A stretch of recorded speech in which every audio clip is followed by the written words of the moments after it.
Smoking a backwood in this video. Look at that backwood. Bernie, Bernie, Bernie, Bernie, Bernie, Bernie, Bernie Sanders. He won Iowa, he won New Hampshire, he's gonna win Nevada, he's gonna win South Carolina.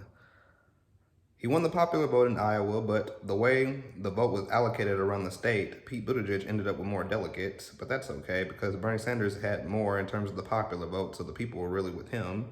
And the same case for New Hampshire. Well, Bernie Sanders actually split the delegates with Pete Buttigieg in New Hampshire, so therefore they had a 9-9 split in terms of delegates, but Bernie Sanders had way more support and he flat out won the state of New Hampshire. So he's 2 delegates behind Pete Buttigieg, but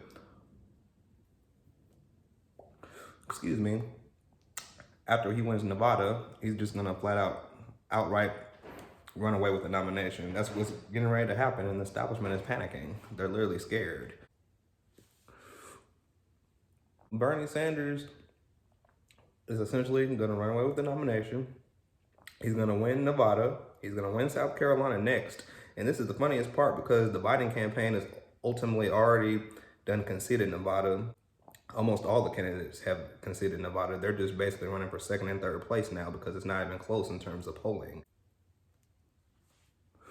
We have yet to see the strongest performance by Bernie Sanders, so make no mistake about it. Yeah, he won Iowa, he won New Hampshire, but make no mistake about it, we have yet to see his strongest performance because the people who support him the most are people of color and young people, and Nevada is the first diverse state to come up.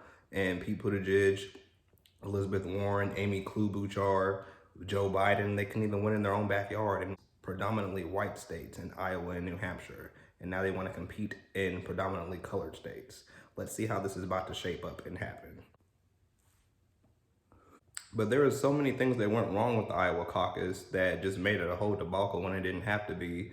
There was a reporting error with the app that they were using, the people that were collecting the votes in terms of the people caucusing, and the caucus managers in terms of each precinct, they were using an app to report it in so it could be sent in terms of a live broadcast, and the app was failing drastically. But the app was developed by a foundation that Pete Buttigieg supported and funded.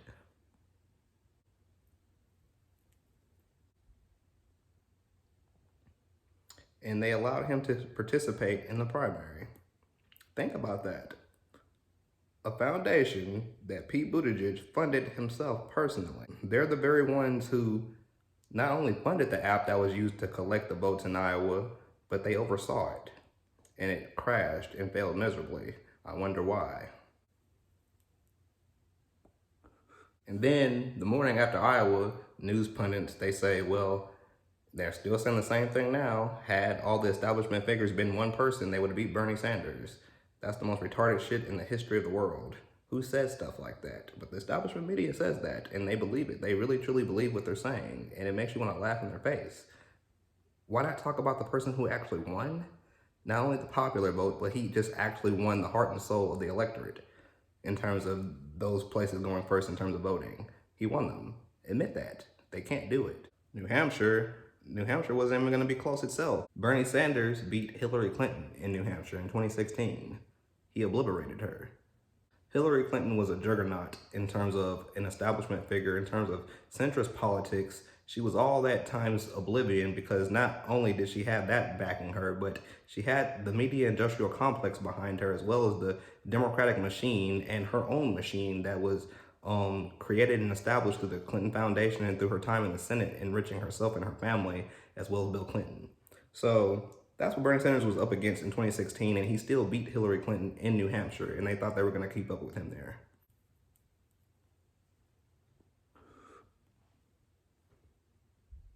So he obliterated them in New Hampshire, just flat out outright won it. I knew he was going to win it, but I just didn't know by how much. So we're 2 contests deep, and he's won the popular vote in both contests in predominantly white states, which aren't even his biggest supporting bloc in terms of voting. Now we're to Nevada, to where we're finally about to see his biggest base of support go in terms of voting, and they're going to wonder what happens on Saturday. They're going to wonder what happens, and they're not going to know what to do. Once again, Pete Buttigieg, Amy Klobuchar, you all could not win in your own backyards. Amy, you love to talk about Minnesota. Minnesota is right there by Iowa. Win it.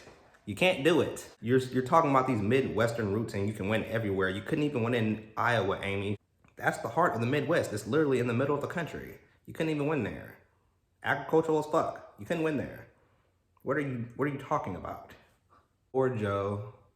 Joe Biden, whenever he's debating, he just looks like a damn fool. He really does. He looks like he doesn't know where he's at. He looks around and really just wonders what's happening. I really hate to see him go out like this because he would have had a good image about himself had he just walked away. Just walked away.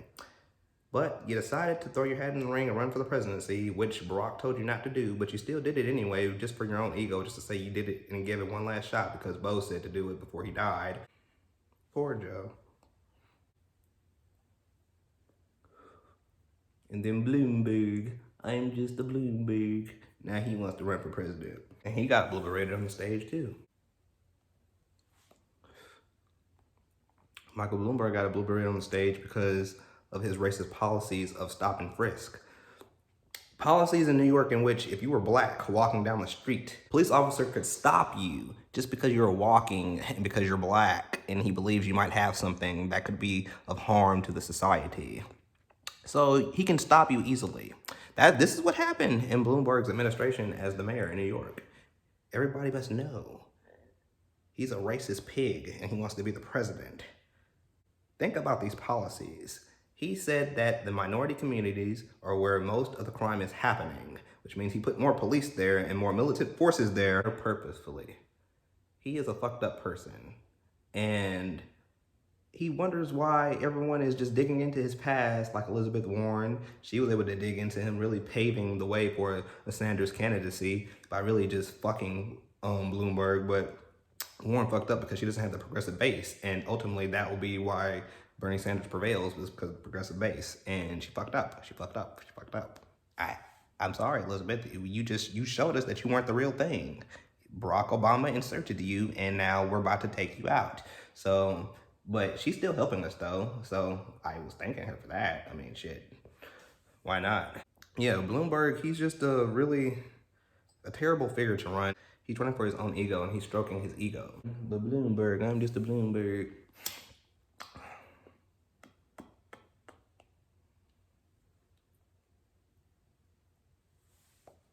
And then Pete, he looks like a sad puppy. Looks like a sad puppy anytime he's challenged because he doesn't think he should be challenged and he thinks the presidency should just be handed to him. Just because he's young and he can speak well, he thinks he should just be the president. That Barack Obama script's not gonna work either for you in terms of that aspect. It's not gonna work. You have to have actual policies, Pete. And on top of that, you're a racist. And you wanna be the president? Sit the fuck down. So really, they're about to get obliterated in Nevada. And if they don't start dropping out, they're merely just running off a corporate interest at that point alone. Like, that's the only thing that'll be keeping them alive. But after they're obliterated in Nevada, this is gonna be a race between Bernie Sanders and simply probably Michael Bloomberg, I would probably say, just because he has money, but I don't think it's gonna resonate with the American voter the way people would think, because most voters are progressives and they just don't know it. And the people who do know it are gonna actually enable the people who don't to understand what's actually happening, to really overthrow this corrupt system and government that we have. So Bernie 2020, here we come. He's gonna obliterate them on Super Tuesday. It's not even gonna be close when California goes, when Texas goes, Alabama, Tennessee, several states go throughout the South and states of color. It's going to be a beautiful time in America. You see, Trump thinks he's gonna be able to beat Bernie by just calling him a socialist. See, that's not going to work because the American voter is becoming educated about the word socialism and what it truly means in terms of democratic socialism.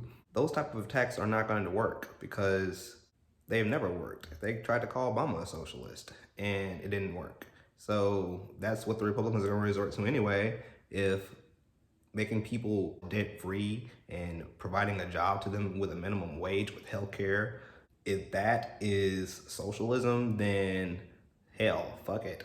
Yes, I love socialism. I'm a fucking socialist. It socializes the masses to truly come up, and the corporate interests fucking hate that.